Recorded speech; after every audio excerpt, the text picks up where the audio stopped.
Hi, welcome to another video. मैं हूं doctor विशाल। आज मैं आपको दोबारा से वॉशरूम ट्रेनिंग देने वाला हूं। आज हम कुछ ऐसी आदतों के बारे में बात करेंगे जिससे आपके होने वाले piles, fissure, fistula, constipation, hernia से रिलेटेड तकलीफें बच सकती हैं। और अगर आपको ये तकलीफें हैं तो उनसे आपको काफ़ी आराम मिल सकता है। आपकी होने वाली बीमारी की प्रोग्रेस भी रुक सकती है। तो पहली आदत जिसके बारे में आपको बताना चाहता हूं वो है इंपॉर्टेंस ऑफ स्क्वाटिंग पोजीशन या इंपॉर्टेंस ऑफ इंडियन टॉयलेट। जैसे कि हर चीज़ हमारे लाइफ में वेस्टर्नाइज होती जा रही है, कल्चर, हमारी सोच, हमारा खाना, उसी के साथ में हमारी वॉशरूम की आदतें भी वेस्टर्नाइज होती जा रही हैं। बाकी सबसे मुझे उतनी प्रॉब्लम नहीं है, बट एज अ डॉक्टर जो वेस्टर्न वे ऑफ वॉशरूम है, जो कॉमोड है, वेस्टर्न कॉमोड, उससे काफ़ी सारी बीमारियां आपको होती हैं और वही लेके आपको हॉस्पिटल आना पड़ता है और फिर बाद में तकलीफें झेलनी पड़ती हैं। जो वेस्टर्न कॉमोड है उसकी प्रॉब्लम ये है कि आप उस पर जब बैठते हो तो आप एक सिटिंग पोजीशन में आ जाते हो, जैसे चेयर पे बैठा जाता है। ये आइडियल पोजीशन नहीं है आपके स्टूल्स को बाहर निकलने के लिए। जो मसल्स को रिलैक्स होना चाहिए वो ठीक से रिलैक्स नहीं हो पाती है। अगर आप वेस्टर्न कॉमोड की हिस्ट्री देखें तो ये जो प्रथा है ये शुरू हुई थी आज से लगभग 1500-1700 साल पहले रोम में। वहां पे पब्लिक टॉयलेट हुआ करते थे और लोग जब टॉयलेट जाते थे तो आपस में बैठ के गप्पे मारते थे, बातें करते थे, सोशलाइज करते थे। तो हो सकता है उनके लिए ये चेयर वाली पोजीशन काफ़ी कन्वीनियंट हो और इसीलिए उन्होंने ऐसी एक पोजीशन बना ली, ऐसा एक तरीका बना लिया स्टूल्स पास करने का, वॉशरूम जाने का, जहाँ पे वो बैठ के सबसे बातें कर पाए। बट ये आइडियल पोजीशन नहीं है और ना कि आज हम वॉशरूम जाके सोशलाइज करते हैं। तो एक तरीके से देखा जाए तो हमें वेस्टर्न कॉमोड की उतनी ज़रूरत नहीं है, उससे हमारा काफ़ी नुकसान हो रहा है। जो इंडियन टॉयलेट है, जो स्क्वाटिंग पोजीशन है, उसका फ़ायदा ये होता है कि आपकी बॉडी में जो एनल कनाल है वो और जो बचा हुआ रेक्टम है ये एक एंगल पे रहते हैं नॉर्मली जब आप खड़े होते हैं या जब आप चेयर पे बैठे रहते हैं। जब आप स्क्वाटिंग पोजीशन में आते हैं तो इनका एंगल ऐसा बन जाता है कि आपके अंदर जो स्टोर्ड स्टूल्स हैं उनका निकलना आसान हो जाता है। साथ ही जो पेल्विक फ्लोर की मसल्स होती हैं वो भी रिलैक्स हो जाती हैं, जिससे कि जो एनल स्फिंक्टर होता है, जो मसल होती है जो कि हमेशा बंद रहती है, जिसकी वजह से आपके स्टूल्स अंदर ही रहते हैं, बिना आपकी मर्जी के बाहर नहीं आते, उसको एनल स्फिंक्टर कहते हैं। ये मसल्स आसानी से रिलैक्स हो पाती हैं तो आप बिना कोई जोर लगाए आसानी से अपने स्टूल्स पास कर सकते हैं और अपने आप को स्ट्रेनिंग से बचा सकते हैं एंड उसी से रिलेटेड बीमारियों से बचा सकते हैं। तो मैं तो हमेशा यही एनकरेज करूंगा कि आप जितना पॉसिबल है उतना इंडियन स्क्वाटिंग वाला टॉयलेट यूज करें, ना कि आप वेस्टर्न कॉमोड यूज करें। एक शॉर्टकट ये हो सकता है कि अगर आप वेस्टर्न कॉमोड यूज करते हैं तो आप अपने पैर के नीचे एक स्टूल लगा सकते हैं जिससे कि आपकी नीज थोड़े ऊपर हो जाए। तो एक तरीके से वो स्क्वाटिंग पोजीशन का रूप ले लेता है। वो स्क्वाटिंग जितना अच्छा तो नहीं है बट एक तरीके का कॉम्प्रोमाइज है जो कि आप कर सकते हैं अपने वेस्टर्न टॉयलेट में भी, कि अगर आप बैठ रहे हैं तो आप पैर के नीचे एक स्टूल लगा लीजिए तो आपके पैर थोड़े एलिवेट हो जाएंगे और उसके कारण आपकी मसल्स ठीक से रिलैक्स हो पाएंगी, आपको ज़्यादा स्ट्रेन नहीं करना पड़ेगा। तो ये एक शॉर्टकट है। यही शॉर्टकट उन लोगों के लिए भी यूज़फुल है जिनको कि कोई जोड़ों की बीमारी है, जैसे कि अर्थराइटिस है, जो कि बेंड नहीं हो सकते हैं, या जिनका वजन ज़्यादा है वो बेंड नहीं हो सकते हैं। अगर आपको बैक एक है, बैक प्रॉब्लम है, आपकी सर्जरी हुई है तो भी आपकी मोबिलिटी काफ़ी रेस्ट्रिक्ट हो जाती है, उनके लिए भी ये टेक्निक काफ़ी काम आ सकती है। तो this is one little advice जो कि मैं आपको देना चाहूँगा।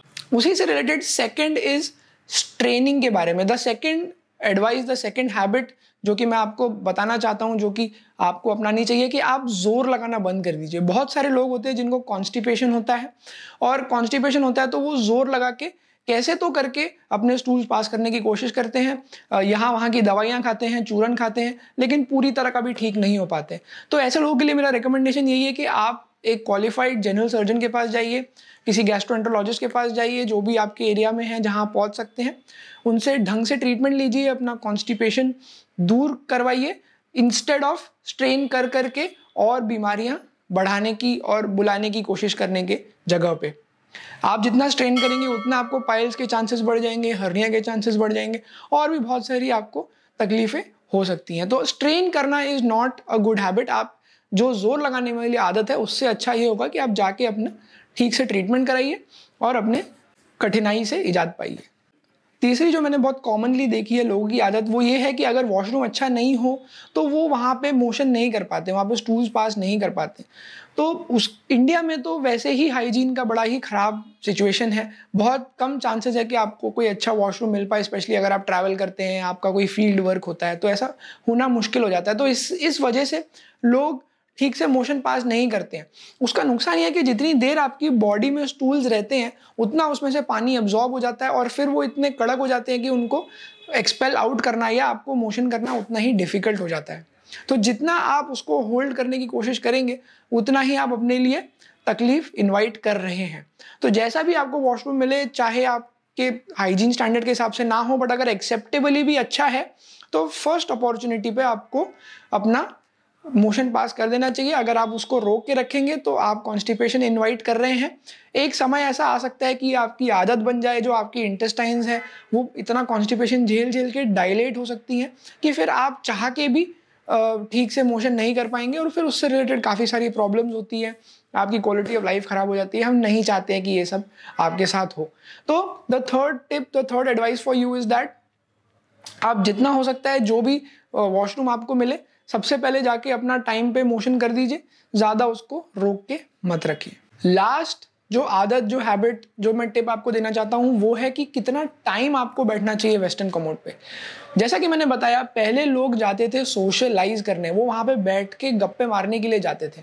उनको नहीं पता होगा कि उनको गप्पे मारने की वजह से कितनी सारी बीमारियाँ हो रही हैं, बट आज हमको पता है।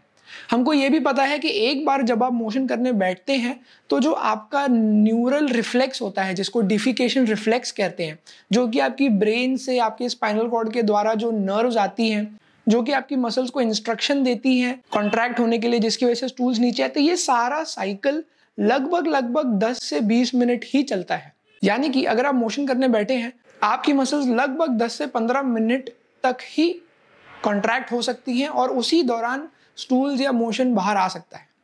अगर आपको कॉन्स्टिपेशन है, आप आधे पौने घंटे बैठे रहेंगे तो उससे आपकी कोई ज़्यादा मदद नहीं होने वाली है। सही तरीका ये होगा कि आप अपने कॉन्स्टिपेशन का ढंग से जाके इलाज करवाइए, ना कि आप टॉयलेट में बैठे रहने का टाइम बढ़ा दीजिए। ज़्यादा टाइम अगर आप बैठते हैं, स्पेशली अगर वेस्टर्न टाइप का टॉयलेट है, तो वहाँ पे आपकी ब्लड सप्लाई नीचे की तरफ कम हो जाती है, वहाँ पे नमनेस आ जाती है, यानी कि सुनसुनी आने लगती है और उसके कारण भी आपको काफ़ी तकलीफ हो जाती है। यहाँ पे ब्लड जमा होने लगता है, पाइल्स हो सकते हैं, प्रेशर आ जाता है, काफ़ी सारी चीज़ें हो सकती हैं, फिशर वगैरह हो सकता है। तो ये सारी चीज़ें आप अवॉइड कर सकते हो। उसी से रिलेटेड एक और चीज़ जो आप अवॉइड कर सकते हो वो है बाथरूम में बैठ के फ़ोन ब्राउज करना, पढ़ाई करना, किताब पढ़ना, न्यूज़पेपर पढ़ना, क्योंकि उससे आपका बैठे रहने का समय बढ़ जाता है। अगेन मैं कहूँगा कि इंडियन स्क्वाटिंग पोजीशन की एडवांटेज ये है कि आप ज़्यादा देर बैठ ही नहीं सकते। अगर आप इंडियन स्क्वाटिंग पोजीशन में ज़्यादा देर बैठने की कोशिश करेंगे तो आपके पैर सुन्न हो जाएंगे और इतना दुखने लगेंगे कि आपको अपने आप ही 10 से 15 मिनट में उठ जाना पड़ेगा। तो ये एक फ़ायदा है जो कि नेचुरली आपको हेल्प करता है समय पे उठने में।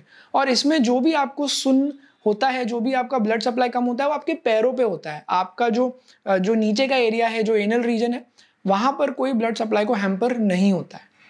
तो ये एक तरीके का सेफ्टी मैकेनिज्म आप समझ सकते हैं कि अगर आप इंडियन स्क्वाटिंग पोजीशन में बैठते हैं तो अपने आप एक नेचुरल अलार्म जैसा होता है कि आपके पैर इतने सुन्न हो जाएंगे कि आप अपने आप ही उठ जाएंगे और फिर आप बैठ ही नहीं पाएंगे। ये चीज़ वेस्टर्न में नहीं हो पाती है, क्योंकि वहाँ पे आप आराम से बैठ के बहुत देर तक अपना फ़ोन ब्राउज कर सकते हैं वगैरह वगैरह, और धीरे धीरे आप अपना नुकसान कर बैठते हैं आने वाले कुछ सालों में। तो ये था एक शॉर्ट वीडियो जो कि मैं आपसे शेयर करना चाहता था, कुछ टिप्स, कुछ एडवाइस, जिससे कि आपकी मदद हो पाए। अगर आपको वीडियो अच्छा लगा है तो आप सबके साथ इसको शेयर कीजिए, दूसरों की मदद कीजिए, मुझे क्वेश्चंस पूछिए, चैनल को सब्सक्राइब कीजिए, बताइए और किस चीज़ के बारे में हम बात कर सकते हैं। And I will see you in the next video.